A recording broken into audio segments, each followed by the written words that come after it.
Hola a todos, hoy vamos a presentar la visión del ser humano en las culturas del Oriente. En estas vamos a encontrar la proximidad entre la antropología y Confucio, el hinduismo, el budismo y el islam. La aproximación de la antropología y Confucio. Comenzamos por ¿quién es Confucio? Confucio es considerado uno de los filósofos más influyentes en nuestra época, nacido aproximadamente en el año 550 a.C. en la antigua China. Fue un teórico social que comenzó su propia obra y así fundamentó su propio sistema ético. Su filosofía estuvo prohibida en alguna parte de la historia, mas hoy en día es una de las más influyentes. Confucio sostenía que la fidelidad y la sinceridad debían ser considerados valores base en esta vida, como valores principales. Una de las creencias que sostenía Confucio en base a la política era que un gobernante que hacía sufrir a su pueblo no era un gobernante, sino un dictador. En este tema sostenía que cualquier persona podía gobernar y tomar decisiones desde el punto de vista de cualquiera, lo que no era muy bien visto en su época. Confucio consideraba que todo ser humano era sabio, mas también consideraba que debía recibir la enseñanza de vida para llegar a este nivel. También creía que todas las personas son iguales por naturaleza, mas el resultado es diferente gracias a los hechos que le ocurrieron a cada uno. Él consideraba que el destino no lo elegía la persona, sino los actos que sucedían eran por mera casualidad. Confucio nunca explicó de cómo está constituido el ser humano, mas le dio la importancia debida a su trascendencia, lo que es camino a la sabiduría. Muchas gracias. Mi nombre es Avi Reyes y yo les voy a hablar sobre lo que es el budismo. ¿Qué es el budismo? El budismo es una religión y es una de las más grandes que hay por el momento junto al catolicismo. También es una de las más practicadas. El budismo también se conoce dentro de esta religión a quien es Buda, también conocido como Siddhartha, quien nos enseña el camino de la liberación del sufrimiento y también nos enseña el ciclo de vida, de nacimiento hasta la muerte. Con esto, cuando hablo sobre la liberación del sufrimiento, me refiero a que en el budismo se considera que la vida es sufrimiento. Gracias a esta práctica, nosotros pasamos por el proceso de liberación, de bondad, de amor, de encontrarnos a nosotros mismos, de conectarnos no solo con nosotros, sino que con las demás personas, con nuestra alma, ya sea con nuestro pasado, nuestro futuro, y cosas así. Vamos a lo que es la antropología en el budismo. El ser humano se lo considera de modo dual. Con esto me refiero a cuerpo y alma. Y por último, la filosofía budista comprende al ser humano como un ser constituido de cuerpo y alma. Y esta última es inmortal. En el budismo se considera que el alma es inmortal y que en sí lo único que se queda en la tierra es tu cuerpo. En el budismo no solo es eso, es cuando tú mueres,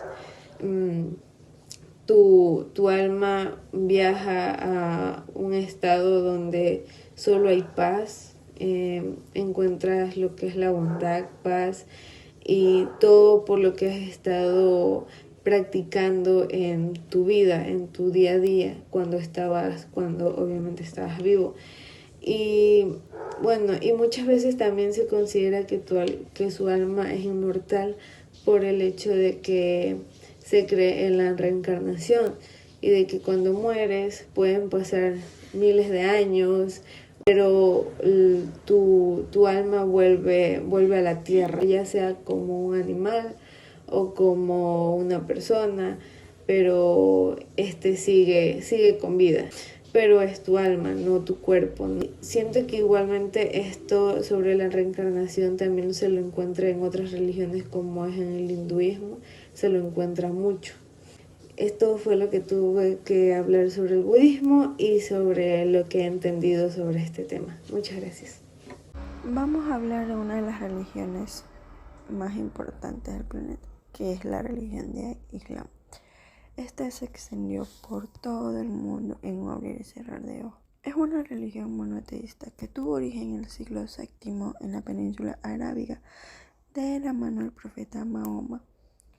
Ellos creen en un solo Dios, a lo que en árabe lo llaman Allah. Para ellos, el mensajero de Dios es Muhammad.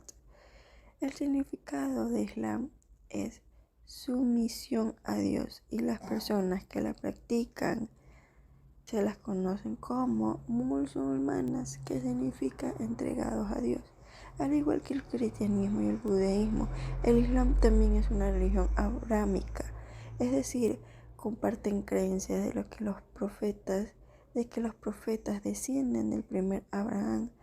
De hecho, el Islam considera a Jesucristo como un profeta más y a Mahoma como el más importante de ellos. También están las diferentes ramas de que existen en Islam, que podemos mencionar al sunismo, chiismo y yarismo. No porque existan varias ramas, no significa que no tienen las mismas religiones. Ellos siguen la misma religión, las mismas creencias y las mismas creencias principales, solo que algunas varían y se diferencian un poco, pero tienen un origen muy antiguo, cual surgen después de la muerte de Mohammed, el profeta más importante de ellos, ya que al morir los musulmanes debían elegir a un sucesor después de él como líder de Islam. Antes de tratar la antropología y el ser humano desde una visión hinduista, primero hay que hablar sobre qué es el hinduismo. El hinduismo es una religión ampliamente practicada en el sur de Asia, la cual se caracteriza por estar conformada por diferentes denominaciones religiosas hindúes. Los creyentes hinduistas creen que la suya es la religión más antigua del mundo y se refieren a ella como Sanatana Dharma, lo que significa una religión eterna. El hinduismo temprano tiene sus orígenes en la civilización del Valle del Indo, que existió alrededor de 4500 a 5000 a.C. a 1800 a.C. Este sincretismo hinduista comenzó a desarrollarse entre el año 500 y el año 300 antes de nuestra era, siendo las pautas de la religión védica, que existió entre el 1500 y el 700 a.C. Los principales dioses hindúes son Brahma, que es el dios de la creación, Vishnu, el dios de la conservación, y Shiva, el dios de la destrucción. Ya entrando a lo que es la antropología y el ser humano desde una visión hinduista, la religión hinduista cree que el karma existe, el cual es una ley muy básica e importante para ellos. El karma está basado en nuestras acciones. Como seres humanos, se le puede considerar como la ley de causa y efecto. Toda acción que realices tiene una consecuencia, ya sea positiva o negativa, que dependerá de las acciones ya mencionadas antes. La religión hinduista cree y considera la reencarnación como una realidad. La vida en la Tierra no se limita a una sola aparición como un ser humano. Esto implica varios nacimientos, ya sean animales, plantas u otro ser humano. El ciclo es finito. Cuando una persona fallece, se repliegan las distintas potencias que tiene. Se muere la parte física, luego se repliegan los sentidos dentro de la mente, se repliegan los aires vitales, hasta que queda solo la parte del cuerpo sutil que se va a reencarnar. Lo que se va a reencarnar a otro cuerpo será el intelecto, junto con el depósito de karma, el cita. Es lo que migrará a otro cuerpo. El cita es la parte donde están grabadas todas las acciones que hemos realizado, allí donde se encuentra almacenado todo.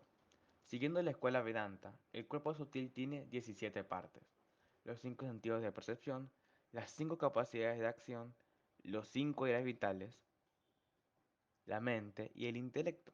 El intelecto, que es la capacidad de conocer, una especie de procesador que no es capaz de conocer, es una especie mecánica que se dedica a ordenar los datos que le proporcionan los sentidos a la mente y organizar los datos de la memoria, para luego presentarlos al intelecto. El sentido del yo, que hace que tengamos una identidad propia, atribuye todos los pensamientos y las percepciones a un yo individualizado.